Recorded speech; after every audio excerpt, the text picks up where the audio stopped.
আসসালামু আলাইকুম সবাইকে। আজকে আমরা ৩টা গুরুত্বপূর্ণ সেন্টেন্স স্ট্রাকচার শিখব।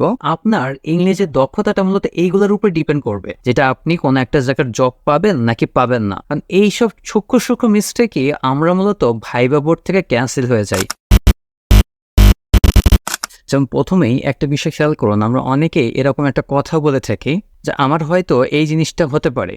এরকম একটা বিষয় যে হয়তো কোনো একটা কিছু হতে পারে বা হয়তো কোনো একটা কিছু ঘটতে পারে, এই টাইপের যে বিষয়টা। যেমন যে স্যার আমার ঠান্ডা লেগেছে আবার জ্বর জ্বর মতো লাগছে, ঠিক আছে, বিষয়টা কিন্তু জ্বর হয়ে যায় না, কিন্তু আমরা বলে থাকি এরকম যে আমার ঠান্ডা লেগেছে আবার জ্বর জ্বর লাগছে। তো যে আমার জ্বর জ্বর লাগছে এই বিষয়টা কেমন, আমার জ্বর জ্বর অনুভব হচ্ছে এই বিষয়টা ইংরেজিটা কেমন হতে পারে খেয়াল করুন। এক্ষেত্রে আপনাকে যেটা ইউজ করতে হবে মাইট হ্যাভ এই শব্দটা আপনি এখানে ইউজ করতে পারেন।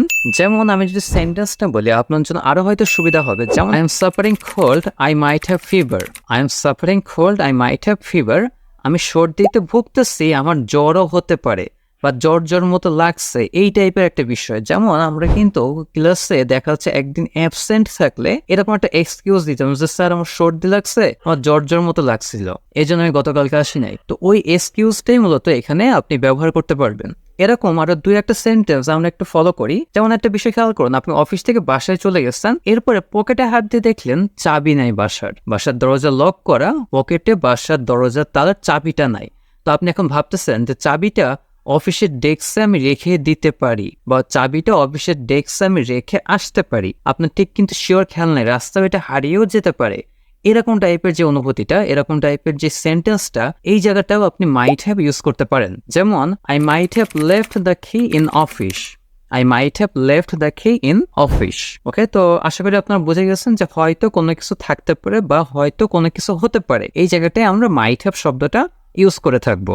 যেমন আর একটা উদাহরণ দিয়ে আমি এটা শেষ করি যে I might have come in the meeting. কেউ আপনাকে কল করলো, আপনার অফিসের এক কলিগ কল করলো যে কি আপনি কি স্যার আগামীকাল অফিসে আসবেন, অফিসে একটা মিটিং আছে। তো আপনি বললেন হ্যাঁ আমি অফিসে আসতেও পারি, ঠিক আছে। তো আপনি কেমন বললেন, I might have come in the meeting, যে আমি অফিসে আসতেও পারি, এরকম একটা বিষয়। ওকে, তো আশা করি এটা বুঝে গেছেন। চলুন এরকম আরো একটা স্ট্রাকচার আমরা জানার চেষ্টা করি।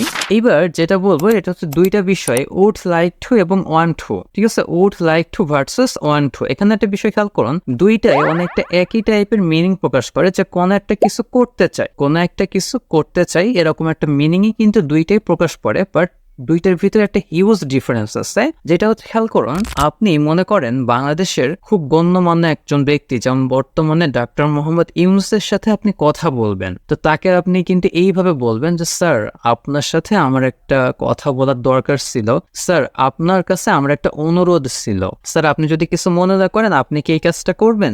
তাকে একটা ভদ্রতার সহিত আপনি কথা বলতেছেন। এখন ওই জায়গাটায় যদি আপনার ফ্রেন্ড থাকে, আপনি কেমন বলতেন, হ্যাঁ আপনার সাথে আমার কথা ছিল, এদিকে আসেন, আপনি করে বলতেছেন, বাট ভয়েস টোনটা কিন্তু চেঞ্জ।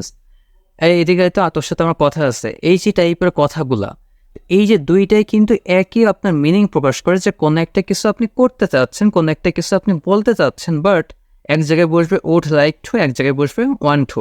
চলুন আমরা একটু এক্সাম্পল দেখি, তাহলে বুঝতে আপনার সুবিধা হবে।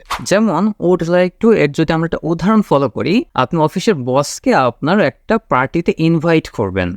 তো আপনি সেই জায়গায় যদি আপনার ফ্রেন্ড হতো, আপনি কিন্তু এরকম বলতে পারতেন, I want to invite you. এটা আপনি হয়ে যেত যে আপনি আপনার ফ্রেন্ডকে ইনভাইট করতে যাচ্ছেন, একটা তুই তোকারি সম্পর্ক আছে আপনার ফ্রেন্ডের সাথে, বা জাস্ট এমনি অত সম্মানজনক সম্পর্কটা না, ওই জায়গাটায় আপনি ওয়ান টু ইউজ করতে পারেন। কিন্তু আপনার অফিসের বস, তার প্রতি আপনি কিন্তু অবশ্যই একটা সম্মান দিয়ে কথা বলবেন। ওই জায়গাটা কি ইউজ করতে হবে, I would like to invite you, I would like to invite you. Same ভাবে আপনি মনে করেন একটা রেস্টুরেন্টে আপনি খেতে গেছেন, ওই জায়গায় একটা ওয়েটারকে আপনি একটা টিস্যু দিতে বলছেন। তো টিস্যু দিতে বলছেন, ওই জায়গাতে আপনি যদি বলেন can you give me a tissue, can you give me a tissue, আপনি যখন এরকম বললেন, ওইটাও একটা তুই তোকের সম্পর্ক। এই টিস্যু দে, বাংলা আমরা যেরকম বলি আই ওয়েটার টিস্যু দে, তো ওই যে এটা একটা তুই তোকের সম্পর্ক হয়ে যাবে। কিন্তু আপনি যদি এইভাবে বাংলাটা মিনিং করেন, ওয়েটার আপনার কাছ থেকে একটা টিস্যু হবে, বাংলায় আপনি এইভাবে ভয়েস টোনে আপনি বলতেছেন, বাট ইংলিশে বিষয়টা হবে এরকম, would you like to give me a tissue please, would you like to give me a tissue please.